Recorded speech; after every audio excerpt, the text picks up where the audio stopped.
नमस्कार।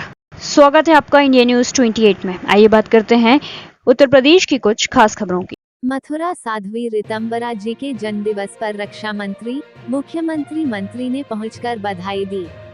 रक्षा मंत्री राजनाथ सिंह तथा उत्तर प्रदेश के मुख्यमंत्री योगी आदित्यनाथ ने वृंदावन वात्सल्य ग्राम पहुंचकर दी बधाई। जिस तरह साध्वी ऋतंबरा जी ने 60 वर्ष पूर्ण किए हैं, उसी के उपलक्ष्य में वृंदावन स्थित वात्सल्य ग्राम में सृष्टि महोत्सव कार्यक्रम का आयोजन किया गया है।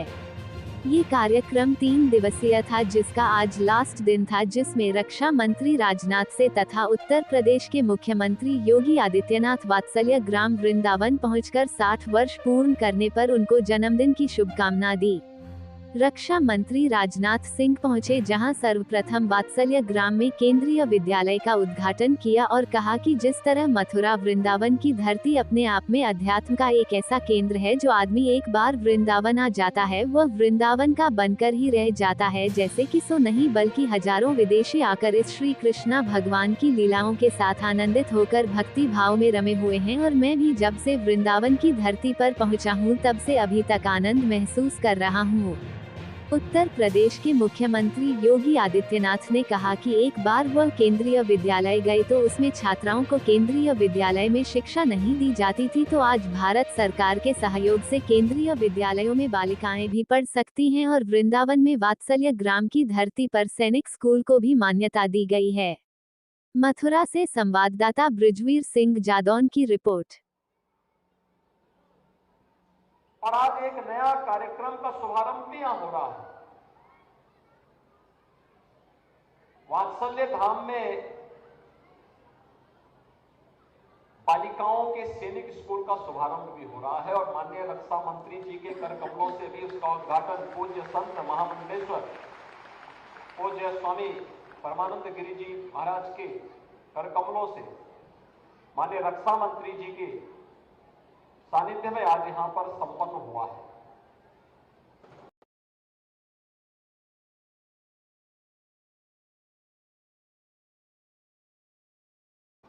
भारत की मिशन शक्ति का एक अद्भुत उदाहरण हम सबके सामने प्रस्तुत हो रहा है। समाज को अगर सशक्त होना है, समर्थ होना है, तो नारी शक्ति की सुरक्षा, उनके सम्मान और उनके स्वावलंबन के बगैर कार्य संभव नहीं हो सकता। इसके लिए हम सबको जुटना पड़ेगा। समाज को अपनी रूढ़िगत मानसिकता से उबरना पड़ेगा। बुद्धि, मेरी मेधा अब मंद पड़ने लगी।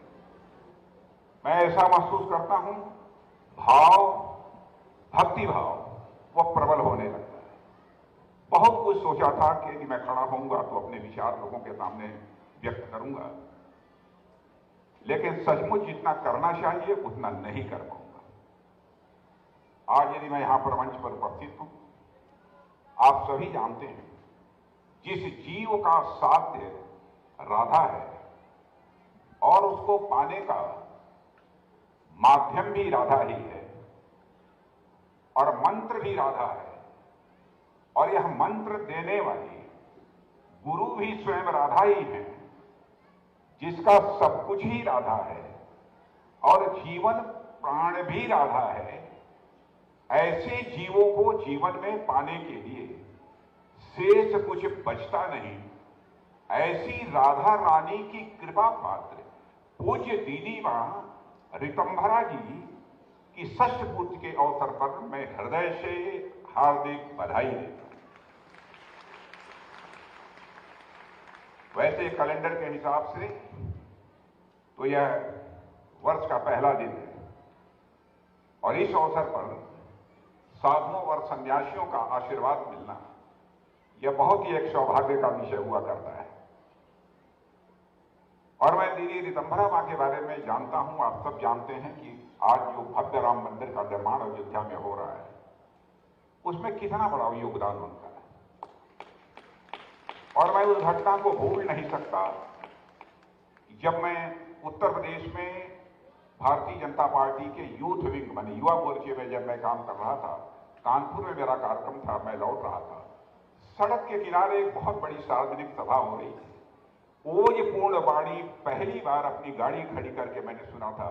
वो ओजपूर्ण वाणी यदि किसी की थी, हमारी पूज्य दीदी मां रितंभरा जी की वो ओजपूर्ण वाणी। यदि मैं यह कहूं कि राम जन्मभूमि को आंदोलन को धार देने का काम यदि किसी ने किया है, तो निस्संदेह यह कहा जा सकता है पूजनीय दीदी मां साध्वी रितंभरा जी ने किया।